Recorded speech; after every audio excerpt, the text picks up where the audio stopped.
Hello मेरे photons, कैसे हैं आप सब? उम्मीद है बेहतर हैं, स्वस्थ हैं और मन लगाकर पढ़ाई कर रहे होंगे। तो AIITS का चौथा एग्जाम है जो कि पिछले 3 एग्जामों का सिलेबस कंबाइन करके आपसे पूछा गया है। तो आइए मैं अपने सेक्शन को डिस्कस करता हूं क्वेश्चन नंबर के साथ। क्वेश्चन दिख रहा होगा आपको, ठीक है। एक एक करके क्वेश्चन को समझेंगे, आराम समझेंगे। इसमें कोई दिक्कत होगा कमेंट बॉक्स में आप मुझे बता सकते हैं, या क्लास के बाद भी एक बार आप मुझसे मिल सकते हैं। क्लियर अपने को? तो यहाँ ध्यान देंगे।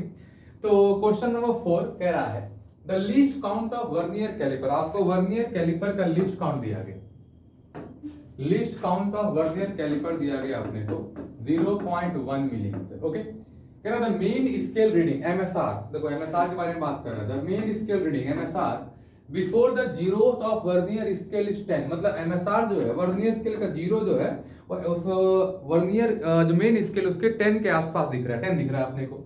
आगे बोल रहा है and the zeroth of the vernier scale coincide with the main scale. मतलब जो स्मॉल n दिया है वो कितना है? 0।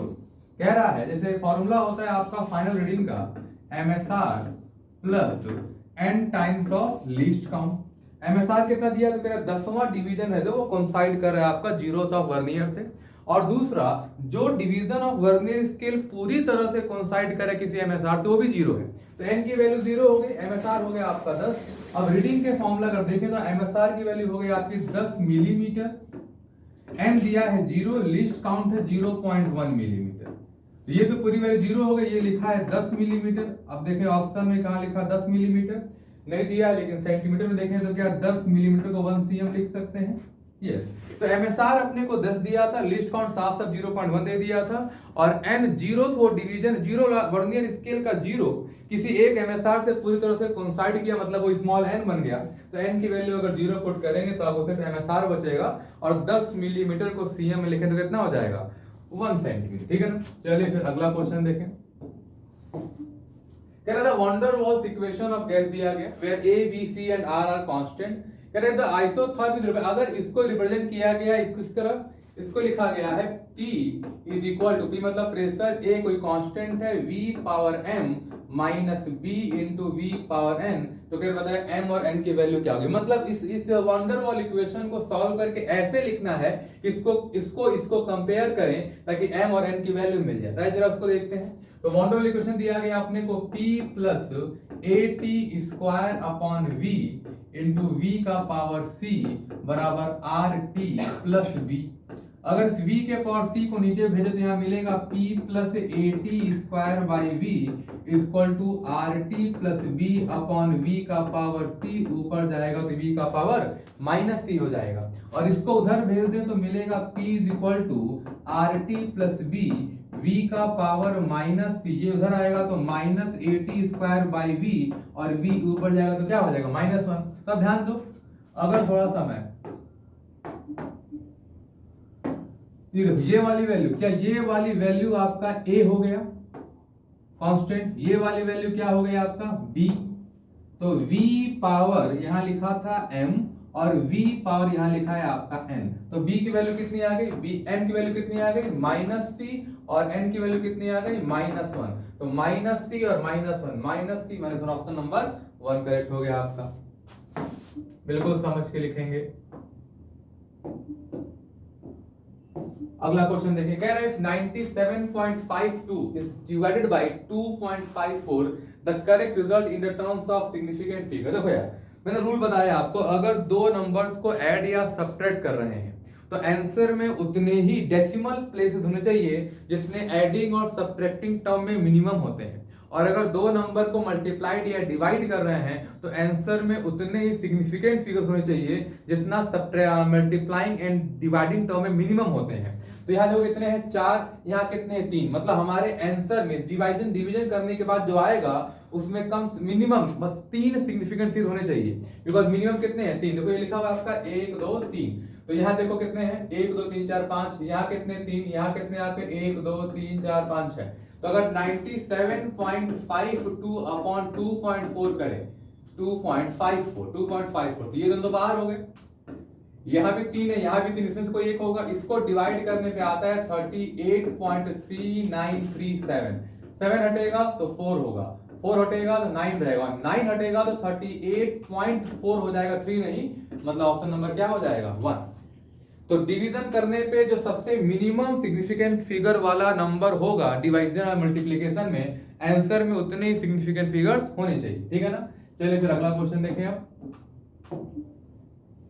Relative accuracy of screw gauge can be increase. देखो एक्यूरेसी बढ़ाने का मतलब है कि मिनिमम कम से कम डेसिमल, सॉरी ज्यादा से ज्यादा डेसिमल प्लेस तक मेजरमेंट कर सके। अगर डेसिमल प्लेस ज्यादा से ज्यादा मेजर कर पाए, मतलब लिस्ट काउंट के पास डेसिमल प्लेस ज्यादा होना चाहिए। लिस्ट काउंट का फॉर्मूला क्या होता है? Pitch upon number of circular scale division. तो अगर मुझे लिस्ट काउंट को और छोटा करते जाना है तो डिवीजन क्या करें? सर्कुलर स्केल बढ़ाते जाएं। तो सीएसडी जितना ज्यादा होगा लिस्ट काउंट उतना छोटा होता जाएगा, डेसिमल तो उतने बढ़ते जाएंगे और उतना ज्यादा एक्यूरेसी बढ़ती जाएगी रीडिंग की। तो देखा जाए तो by increasing the number of division on the circular scale, option number 2। रख भी सकते हैं, इसको याद भी कर सकते हैं आप। 1 centimetre on the main scale of vernier calliper is divided into 10 equal part. यानी अगर वो कह रहा है कि जो वर्नियर कैलिपर का मेन स्केल है उसमें 1 cm को 10 हिस्से में तोड़ा गया, मतलब एवरी हिस्सा इज 0.1 सेंटीमीटर कह रहा है आपका। कह रहा है 10 डिवीजन ऑफ मेन स्केल, नहीं यहाँ वर्नियर स्केल लिखना था, ये मैंने करेक्शन भी करा दिया है आपको, करेक्शन मिल गया क्लास में ही।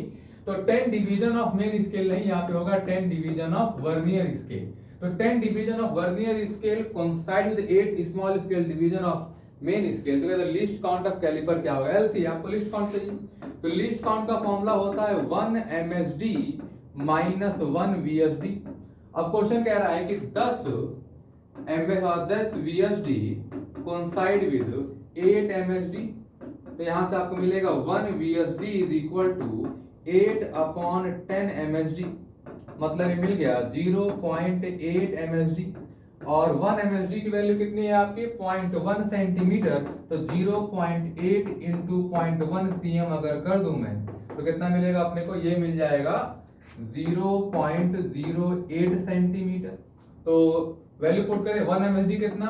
0.1 और 1 VSD कितना आया? 0.08, मतलब 0.02 सेंटीमीटर अपने को लिस्ट काउंट मिल जाएगा। ऑप्शन नंबर 2 क्लियरली अपने को दिख रहा है।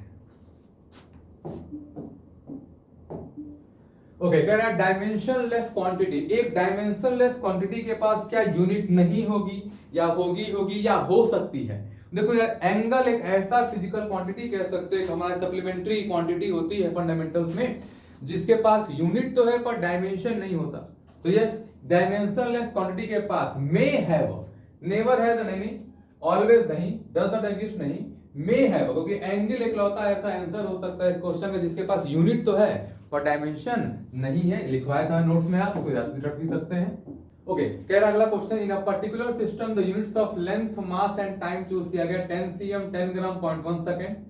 Unit of force in this system क्या होगा? तो यहाँ देखो फॉर्मूला सिंपल है अपना, वही फॉर्मूला N1 U1 बराबर N2 U2। देखा जाए नए सिस्टम में 1 न्यूटन की वैल्यू कितनी आती है? N1 मान ले 1, U1 मतलब न्यूटन, न्यूटन का पूरा नाम केजी मीटर पर सेकेंड स्क्वायर। N2 कैलकुलेट करते हैं। इस नए सिस्टम में केजी को मेजर कर रहे हैं ग्राम में, मतलब 10 ग्राम। नए सिस्टम में लेंथ को मेजर कर रहे हैं 10 cm हो जाएगा। और सेकंड दिखा है 0.1, तो यहाँ सेकंड का स्क्वायर, तो यहाँ भी सेकंड क्या होगा? स्क्वायर हो जाएगा। अब इसको अगर ग्राम में लिखें तो केजी मतलब 10 to the power 3 gram, metre मतलब 10 to the power 2 centimetre, second square है। N2 इंटू ये लिखा है 10 ग्राम इंटू 10 सेंटीमीटर, ये लिखा है upon 10 to the power -2 second square. Cut गया ग्राम सीएम कट गया, 10 स्क्वायर कट गया, और ये इधर मल्टीप्लाई होगा तो N2 की वैल्यू आ गई 10 पावर 3 इंटू 10 पावर -2, मतलब ये आ गया 10। मतलब 1 न्यूटन की वैल्यू इस नए सिस्टम में कितना आया? 10 ग्राम सीएम पर सेकेंड स्क्वायर। तो कह रहा है इस नए सिस्टम में कितना न्यूटन होगा? तो 1 ग्राम सीएम पर सेकेंड स्क्वायर में ये 10 चला आएगा नीचे, मतलब 1/10 न्यूटन होगा, मतलब 0.1 न्यूटन मिलेगा। बिकॉज 1 न्यूटन की वैल्यू इसमें पूछता तो इतना आता, पर पूछा है कि इस नए सिस्टम में न्यूटन की वैल्यू कितनी होगी, तो ये जब नीचे चला आएगा तो 1/10 मतलब 0.1 न्यूटन। ऑप्शन नंबर 1 करेक्ट होगा। The method of dimensional analysis can be used derive which of the following। का जो डेरिवेशन मेथड, डायमेंशनल एनालिसिस में एक डेरिवेशन मेथड होता है, तो कह रहा है इसमें से कौन सा फॉर्मूला डेरिवेशन मेथड के लिए बिल्कुल वैलिड है? देखो यार, पहला एक्सपोनेंशियल फंक्शंस, क्योंकि हम डायरेक्ट डेरिवेशन मेथड का जो मेथड है उसमें क्या है, प्रोपोर्शनल करते हैं।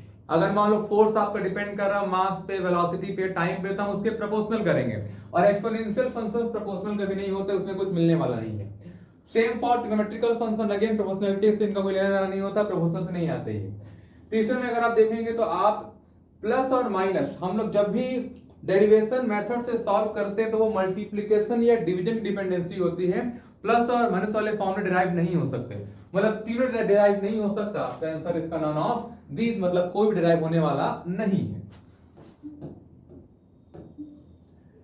कह रहे अल्फा अपॉन टी स्क्वायर बराबर F into v plus b by x square दिया है। डायमेंशन पूछा अल्फा अपॉन बीटा का, टी बोला है time, F force, b velocity, x क्या है डिस्टेंस। अब देखो यार, तो रिलेशन थोड़ा सा बहुत आर्बिट्री दिख रहा है, ऊपर नीचे दाएं बाएं दिख रहा है अपने को, पर one thing is very clear, अगर आप थोड़ा सा मैकेनिक्स हल्का बहुत जान रहे हैं तो एफ इंटू वी मतलब पावर है, फोर्स इंटू वेलोसिटी मतलब होता है इंस्टेंटेनियस पावर, मतलब अल्फा बाई टी स्क्वायर भी पावर है और बीटा अपॉन एक्स स्क्वायर भी पावर, और पावर का डायमेंशन अपने को पता होना चाहिए भैया क्या, ml स्क्वायर टी माइनस 3। मतलब अगर ये पावर है तो अल्फा अपॉन टी स्क्वायर को भी पावर से इक्वेट कर सकते हैं, और बीटा अपॉन एक्स स्क्वायर को भी पावर से क्या कर सकते हैं हम लोग, इक्वेट कर सकते हैं। अरे बोलो हाँ है ना। अब अगर मैं इन दोनों को यही डिवाइड कर दूं तो आई थिंक मुझे लगता है मुझे अल्फा अपॉन बीटा मिल जाएगा, जिसका डायमेंशन पूछा गया है। तो एक काम कर दो, देखो यहाँ पे अल्फा अपॉन टी स्क्वायर भी पावर है और बीटा अपॉन एक्स स्क्वायर भी पावर है, दोनों को डिवाइड कर दें तो पावर पावर कैंसिल, बीटा यहाँ चला आएगा, ये ऊपर चला जाएगा, तो अल्फा एक्स स्क्वायर अपॉन मिलेगा बीटा टी स्क्वायर बराबर 1, मतलब अल्फा अपॉन बीटा मिल जाएगा T square upon x square, मतलब डायमेंशन आ गया L power minus two T square, L power minus two T square, option number 2 correct हो गया। If the acceleration due to gravity is 10 metre पर second square and the units of length and time double कर दिया गया, तो double नहीं किया गया, चेंज कर दिया है किलोमीटर और आवर्स में, तो क्या न्यूमेरिकल वैल्यू ऑफ एक्सेलरेशन। अरे यार यहाँ देखो सिंपल, अब आपके लिए बेसिक से कर दे रहा हूं, n1 u1 बराबर n2 u2, n1 दिया है 10 metre upon second square, n2 चाहिए अपने को, अगर हम लोग लेंथ को मेजर करें किसमें, किलोमीटर में, और अगर इसको मेजर करें किसमें, आर में। अरे बोलो हाँ है ना। तो इसमें आंसर चाहिए तो मीटर को किलोमीटर में लिखो 10 टू द पावर कितना हो जाएगा भैया, -3, और सेकंड को आर में लिखो तो ये 60 इंटू 60 का power -2 second, sorry r square हो जाएगा, यहाँ स्क्वायर तो ये भी स्क्वायर होगा, सामने लिखा है आपका n2 kilometre upon r square, और किलोमीटर आर स्क्वायर कैंसिल हो गया, मतलब लिखा है n2 इज इक्वल टू, अगर देखें तो ये चला गया 60 इंटू 60 इंटू 60 इंटू 60, और ऊपर क्या लिखा है 10 टू द पावर -2, इसको कैंसिल कर दे अगर 2 जीरो से, तो ये लिखा है आपका 36 इंटू 36 इंटू 100, और इसको सॉल्व करोगे तो 129600 आपको मिल जाएगा, and this is your answer 12960। Clear अपने को, सिंपल कन्वर्जन है, बहुत आसान। While measuring acceleration due to gravity by simple pendulum, student make a positive error of 1% in the length of the pendulum, और नेगेटिव एरर किया है आपका time period में। कह रहा है actual percentage error in the measurement of value of g. Okay, तो relation सीधे बता रखे, लेकिन फिर बेसिक लिख दे रहा हूं आपको, t is equal to 2 pi under root l by g, ये time period of simple pendulum का फॉर्मूला होता है, जहां से g का रिलेशन आता है आपका l by T square, not यहाँ ये स्क्वायर नहीं होगा, l बाई टी स्क्वायर। तो यहाँ से लिख सकते हैं इसको, अगर हम लिखें एरर के फॉर्म में तो डेल्टा g बाई जी इंटू 100 हो जाएगा, डेल्टा l बाई एल इंटू 100, और पावर सामने आएगा तो 2 टाइम्स ऑफ डेल्टा t बाई टी इंटू 100 कर देंगे, तो डेल्टा l बाई एल कितना दिया गया अपने को 1%, और टाइम पीरियड का बोला है नेगेटिव एरर कुछ भी बोल दे, याद रखिएगा एरर हमेशा ऐड किए जाते हैं, कभी घटाते नहीं है, तो 3 2 6 plus 1, I think 7% is the answer, और क्लियरली विजिबल है ऑप्शन नंबर 4। एरर कभी घटाते नहीं, एरर हमेशा ऐड किया जाता है, उसकी property always added. When least count of screw gauge दिया गया है 0.01 milli, okay least count of screw gauge दे दिया गया आपने कितना 0.1 मिलीमीटर। कह रहा है the percentage error in the measurement of thickness. तो थिकनेस टी को अगर एरर फॉर्म दिया है अपने को 5 मिलीमीटर, तो ये दिया अपने को 5 मिलीमीटर, तो डेल्टा टी बाई टी आपसे पूछा है, तो डेल्टा टी है 0.1, ये लिखा है 5, और परसेंटेज पूछा है तो 100 से मल्टीप्लाई भी करेंगे, एक जीरो की 2 जीरो, तो यहाँ पे 2 डेसिमल प्लेस 0.01, तो ये हो जाएगा आपका 1/5, 1/5 मतलब 0.2%। It's very clear, option number कौन सा हो गया 3। समझ में आ रहा अपने को, ये 2 जीरो खा जाएगा इसका, और ये डेसिमल लगाएंगे 5 दूनी 10 कैंसिल हो जाएगा। The decimal equivalent of 1/20 up to 3 significant figures, तो 3 significant figure ढूंढ लीजिए, आंसर आ जाएगा। यहाँ कितने फिगर्स हैं 4, रॉन्ग आंसर। यहाँ कितने 2, रॉन्ग आंसर। यहाँ कितने 2, रॉन्ग आंसर। कितना बचा 1 2 3, option number 1। If the length of rod ए दिया गया 3.25, देखो लेंथ दिया गया ए का